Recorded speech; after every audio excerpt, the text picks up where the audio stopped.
దేవుని నామమునకు మహిమ కలుగును గాక. ప్రభునందు ప్రియులరా, మన ప్రభువు రక్షకుడునైన క్రీస్తు యేసు పరిశుద్ధ నామంలో మీ అందరికీ శుభములు. 25వ తేదీ డిసెంబర్ మాసము 2025 సంవత్సరం. హ్యాపీ క్రిస్మస్, మ్యారీ క్రిస్మస్ వచ్చింది కదా. గత సంవత్సరము మనతో ఉన్న వాళ్ళు ఈ సంవత్సరంలో లేరు. ఈ సంవత్సరం మనతో ఉండేవారు పై సంవత్సరం ఉంటారో ఉండరో తెలియదు.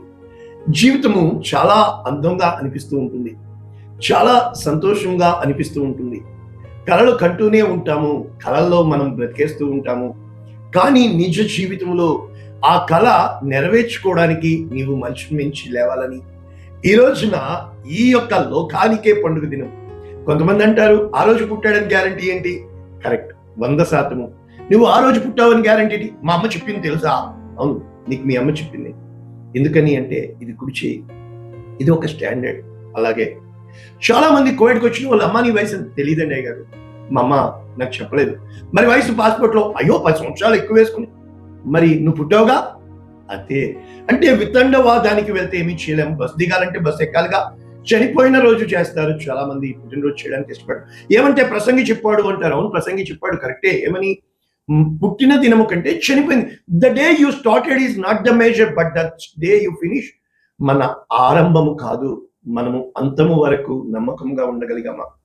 మన జీవిత యాత్రలో దేవుడు ఆశించినట్లుగా ఆ బహుమానం అనేది, చాలా మంది, నేను రిటైర్ అయిన వాళ్ళతో అంటాను, you did a good fight.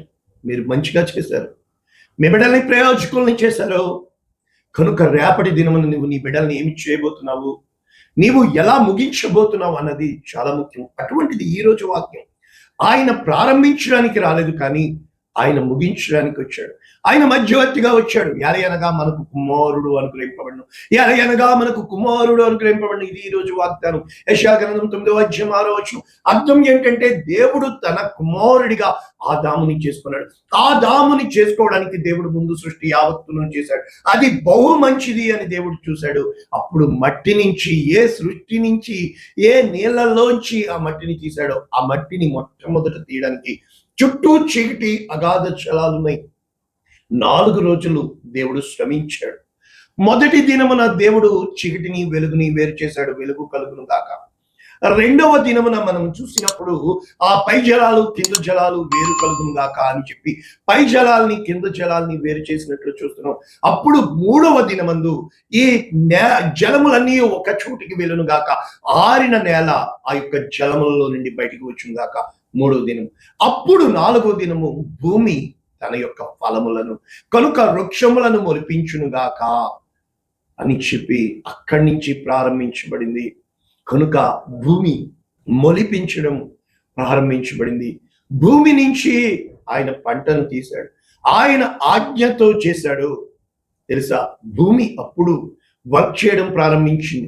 అంటే దేవుని స్వరము వినడం ప్రారంభించింది, దేవుని వాక్యము వినడం ప్రారంభించింది, వాక్కు వినడం ప్రారంభించింది. ఈ యెషయా 9:6 పూర్తి వచనము, ఎలయనగా మనకు శిశువు పుట్టెను, మనకు కుమారుడు అనుగ్రహింపబడెను, ఆయన భుజము మీద రాజ్యభారముండును, ఆశ్చర్యకరుడు, ఆలోచనకర్త, బలవంతుడైన దేవుడు, నిత్యుడగు తండ్రి, సమాధానకర్త, యెహోవాధిపతి అని ఆయన పేరు. అంటే చీకటిలోనూ మరణ ఛాయలోనూ ఉన్న ప్రజలు వెలుగిచ్చుటకై ఆయన దేవుని కుమారుడిగా మన కోసం వచ్చినట్లు ఇక్కడ చూడగలుగుతున్నాం. అంటే దేవుని కుమారుడు అంటే ఆదాము దేవుడి కుమారుడు. దేవుడు తనకి కుమారుడిని చేసుకున్నాడు, ఆదాముని చేసుకున్నాడు. తన పోలికలో, తన రూపము చొప్పున, తన చిత్తానుసారంగా చేసుకుని సర్వ సృష్టిని చేసి దేవుడు అతనికి సర్వ సృష్టి మీద ఆజ్ఞాపించి తమ సృష్టిని ఆయన చేతుల్లో పెట్టి దేవుడు 7వ దినమున విశ్వించాడు. 6వ దినమున నరుని చేసి వాని నాసికారంధ్రంలో జీవవాయువును, జీవ ఆత్మను ఉదగాతడు జీవించే ప్రాణి అయిన యేసు క్రీస్తు ఈ లోకమునికి వచ్చింది జీవించడానికి కాదు, బ్రతకడానికి కాదు, బ్రతికించడానికి వచ్చాడు. ఈ లోకంలో ఆయన మన్ను నుంచి తీయబడలేదు, ఆయన రక్తమాంసము నుంచి తీయబడలేదు, ఆత్మ శరీర రూపి అయి. కనుక ఆదియందు వాక్యము ఉండెను, వాక్యము దేవుని యొద్ద ఉండెను, ఆ వాక్యము దేవుడై ఉండెను, ఆయన ఆదియందు దేవుని యొద్ద ఉండెను, సమస్తము ఆయన మూలముగా కలిగెను, కలిగి ఉన్నది ఏది ఆయన లేకుండా కలగలేదు. ఆయనలో జీవం ఉండెను, ఆ జీవం మనుషులకు వెలుగై ఉండెను, ఆ వెలుగు చీకటిలో ప్రకాశించున్నది. కానీ కనుక ఆ వెలుగు అనగా ఆయన తన యొక్క వాక్యము శరీరధారియే కృపా సత్య సంపూర్ణుడిగా మన మధ్య నివసించెను. అయితే ఈయన దేవుని వలన పుట్టిన వారే కానీ ఆ రక్తము వలనైనను శరీర ఇచ్చ వలనైనను మనుష్య ఇచ్చ వలనైనను పుట్టిన వారు కారు. కనుక లోకాసు వార్త 1:30 దూత చెప్పుతున్నారు, మరియా భయపడకము, దేవుని వలన నీవు కృప పొందితివి, ఇదిగో నీవు గర్భము ధరించి కుమారుని కని, యేసు అనగా రక్షకుడు, కన్యక గర్భవతి కుమారుని కనును, ఆయనకు ఇమ్మానుయేలు, దేవుడు మనకు తోడు. కనుక దేవునికి ఎవరమైతే మనము దూరం అయిపోయారో తిరిగి ఆయన తన కుమారుని సమీపముగా చేసుకుంటకు, తన కుమారుని ద్వారా సమాధానము తిరిగి ఇచ్చుటకు, తన కుమారుని ద్వారా మనల్ని రక్షించుకుంటకు, తన కుమారుని ద్వారా మనల్ని చీకటిలోంచి వెలుగులోనికి నడిపించుటకు ఆయన గొప్పవాడై సర్వోన్నతుని కుమారుడు అనబడును. ప్రభు అయిన దేవుడు ఆయన తండ్రి అయిన దావీదు సింహాసనమును ఆయనకి ఇచ్చును. కనుక ఇక్కడ చెప్పబడుతుంది, ఆయన రాజ్యము అంతము లేనిదయ్యుండును. కనుక ప్రభువునందు ప్రియులారా, అది ఒక్క క్షణములో ఆదాము ఏ దైవత్వమును భ్రష్టత్వమునకు మార్చివేసి ఉన్నాడో శ్రేష్టమైన వాక్యము ఈరోజు నీకు నాకు ఇవ్వబడుటకు దేవుని యొక్క వాక్యం చెప్తుంది. New International Version Isaiah chapter 9:6 మనం చదివినట్టు, what to us a child is born, దేవుడు మన కొరకు ఒక శిశువు జన్మించేటట్టు వెలసిన దేవుడు కాదు, ప్రత్యక్షమైన దేవుడు కాదు. 9 నెలలు కన్య అయిన మరియ ఆయనను మోసిందా, ఆయన శిశువుగా మారి ఆయన తనను తాను రిక్తునిగా చేసుకుని to us a son is given, మన కొరకు కుమారుడు అనుగ్రహింపబడ్డాడు. And the government will be on his shoulder, ఈ యొక్క రాజ్య భారము ఆయన భుజముల మీద. ఈ కల్వికు ఈ యొక్క బోన్ కోసం నేను చదివాను, ఇక్కడి నుంచి ఇక్కడికి ఇది చాలా తేలికైందంట, వెంటనే విరిగిపోయేదంట. అటువంటి బోన్ ఆయన మీద మోపబడింది. And he will be called wonderful counsellor, అంటే ఆయన నీకు ఏ విధమైన సమాధానం ఇవ్వబోతున్నాడో, ఆయన ఏమి విధముగా నీకు ఆలోచన ఇవ్వబోతున్నాడో, mighty God, everlasting father, prince of peace, అంటే ఇన్ని బిరుదులు కలిగిన ఆయన బలవంతుడైన దేవుడు, సర్వశక్తిమంతుడైన దేవుడు, నిత్యుడమైన తండ్రి, నిత్యత్వము ఇవ్వడానికి సమాధానమునకు కర్తగా ప్రిన్స్ ఆఫ్ పీస్ ఈ రోజున యేసుక్రీస్తు ప్రభువుల వారంటే ఎంత ద్వేషము లోకానికి. దేవుడు అంటే అందరూ వస్తారు, యేసయ్యా అంటే కొందరే వస్తారు. ఈయన ఎందుకు ఇంత ద్వేషింపబడిపోయాడు, ఎందుకు ఈయన ఇంతగా అసహ్యింపబడిపోయాడు, ఎందుకు ఈయన పుత్తి గుడ్డలతో చుట్టబడి ఆ పుత్తి గుడ్డలతోనే కదా చనిపోయాడు. యూదుల రాజుగా పుట్టినవాడు ఎక్కడా అని వచ్చారు, యూదుల రాజు అని సిలువేసి చంపేశారు కదా.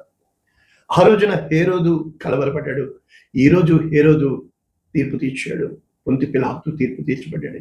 ఈ లోకం నాది కాదు, ఈ రాజ్యము నాది కాదు, నిత్య రాజ్యము.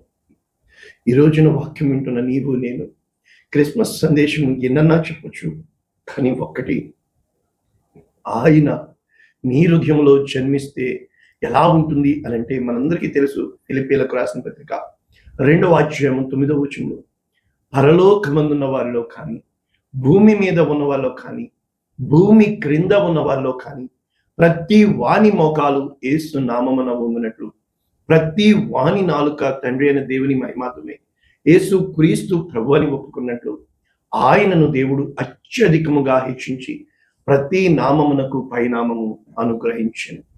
ఎలాగ అనుగ్రహించాడు, ఆయన ఏ విధముగా ఈ యొక్క భావాలు పొందుకున్నాడు అని అంటే మనము ఒక్క మాటలో చూస్తే, క్రీస్తు యేసునకు కలిగిన ఆ మనస్సు నీవు నేను కలిగి ఉంటే, దేవుని స్వరూపము కలిగిన వాడై ఉండి, నెంబర్ 1, దేవుని పోలికగా పుట్టిన మనుష్యులని మనం ఇంతగా కులము మతము అని వేరు చేస్తున్నామే, వారిలో ధనికులు పేదవాళ్ళని వేరు చేస్తున్నామే, తెల్లోళ్ళు నల్లోళ్ళు అని వేరు చేస్తున్నామే, పుట్టోడు పొడుగోడు అని వేరు చేస్తున్నామే. కానీ దేవుని రూపంలో ఉన్న మనిషిని ప్రేమించలేకపోతున్న మనము, ప్రేమించడానికి వచ్చిన ప్రియమైన యేసయ్య దేవునితో సమానముగా ఉండుట విడిచిపెట్టకూడని భాగ్యమని ఎంచుకొనలేదు. కానీ ఆయన ఒకటి మనుష్యుల పోలికగా పుట్టి, అంటే దేవుడు మనిషి పోలిక ధరించి దాసుని స్వరూపము, ఆయన నేను సేవ చేయడానికి వచ్చాను, చేయించుకోవడానికి రాదు.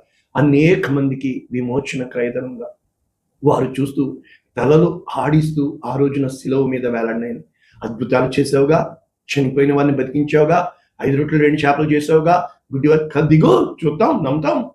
ఏ రోజున కూడా ఆ నిందలకు ఆయన బలియాగమైపోయాడే తప్ప, ఆ నిందలకి ఆయన గురి అయ్యాడే తప్ప నిన్ను నన్ను చేయలేదు. తన్ను తానే రిక్తునిగా చేసుకుని ఆకారమందు మనుష్యుడిగా కనబడి మరణము పొందినంతగా విధేయత చూపించి తను తాను తగ్గి. ఈ తగ్గింపు లేకపోతే సంబంధాలు నిలబడవు.